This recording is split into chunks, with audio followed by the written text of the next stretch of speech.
జంపన్న గారు, అంటే ఇంకా లొంగిపోని వారిలో కీలక నేతలు ఎవరున్నారు? సెంట్రల్ కమిటీలు ఇంకెవరున్నారు సార్?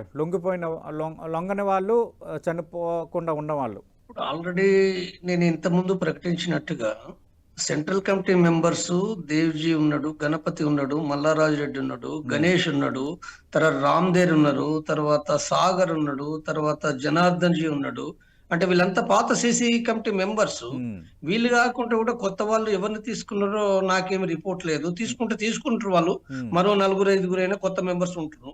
కాబట్టి కేంద్ర కమిటీ మెంబర్సే కాకుండా కూడా రాష్ట్ర కమిటీ మెంబర్స్ కూడా సీనియర్సే ఉన్నారు.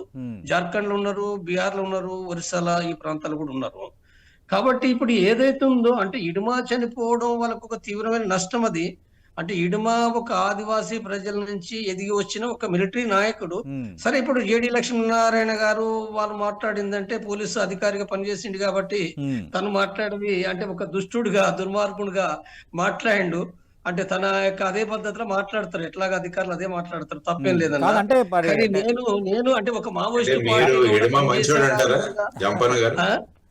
ఇడుమా మంచోడు అంటారా మీరు? నేను ఇప్పుడు ఒకటండి, ఇప్పుడు మీరు పోలీస్ అధికారిగా చేశారు, నేను మావోయిస్ట్ పార్టీగా నేను పనిచేసిన. ఇప్పుడు